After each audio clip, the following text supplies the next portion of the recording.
સાબરકાંઠા જિલ્લામાં ઔદ્યોગિક વિકાસને વધુ વેગ આપવા ખેડબ્રહ્મા તાલુકાના આગિયા ખાતે નવી જીઆઈડીસી સ્થાપવાનો નિર્ણય લેવાયો છે। તાજેતરમાં યોજાયેલી વાઇબ્રન્ટ ગુજરાત ગ્લોબલ સમિટ દરમિયાન આ મહત્વપૂર્ણ જાહેરાત કરવામાં આવી હતી। આ નવી જીઆઈડીસી બનવાથી અંતરિયાળ વિસ્તાર ખેડબ્રહ્મા તથા આસપાસના વિસ્તારોમાં ઔદ્યોગિક વિકાસને પ્રોત્સાહન મળશે તેમજ સ્થાનિક લોકોને રોજગારની નવી તકો ઊભી થશે। મુખ્યપ્રધાન ભૂપેન્દ્ર પટેલે જણાવ્યું હતું કે સાબરકાંઠા જિલ્લામાં બટાકાની મબયખ ખેતી થાય છે અને ખેડૂતો ખેતી ક્ષેત્રે સતત પ્રગતિ કરી રહ્યા છે। ખેડૂતોની મહેનતના પરિણામે તેમની આવકમાં પણ વધારો થયો હોવાનું તેમણે જણાવ્યું હતું। મુખ્યપ્રધાને સાબરકાંઠા જિલ્લામાં થયેલી વિકાસ યાત્રાની નોંધ લેતા જણાવ્યું હતું કે જિલ્લામાં ખૂબ સારી પ્રગતિ થઈ રહી છે। તેઓ રોડ પરથી પસાર થતા સમયે નવા અને સારા મકાનો બન્યા હોવાની નોંધ પણ લીધી હતી। તેમણે વિકાસ માટે યોગ્ય આયોજન ખૂબ જરૂરી હોવાનું જણાવી કહ્યું હતું કે ગુજરાત સરકાર પાસે વિકાસ કાર્યો માટે પૈસાની કોઈ કમી નથી। વડાપ્રધાન નરેન્દ્ર મોદીએ વિકાસનો મજબૂત પાયો નાખ્યો હોવાથી આજે રાજ્યમાં વિકાસના અનેક કામો શક્ય બન્યા છે।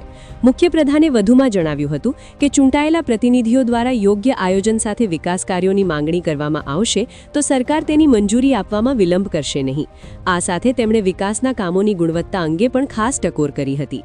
સરકાર દ્વારા મંજૂર થયેલા કામો ક્વોલિટી સાથે થાય તેની જવાબદારી સ્થાનિક પ્રતિનિધિઓ તથા આગેવાનો પર પણ હોવી જોઈએ। સભા સ્થળે હાજર લોકોને પણ સરકારના વિકાસ કાર્યો પર નજર રાખવાની અપીલ તેમણે કરી હતી। બ્યુરો રિપોર્ટ, ખબર વડાલી, સાબરકાંઠા। અહીંયા જિલ્લાને ઔદ્યોગિક રીતે આગળ લઈ જવા માટે પણ ખેડબ્રહ્મા આગિયામાં નવી જીઆઈડીસી એ આપણે વાઇબ્રન્ટ ગુજરાત રિજિયનલ કોન્ફરન્સમાં જાહેરાત કરી છે અને એ શરૂ કરવા જઈ રહ્યા છે।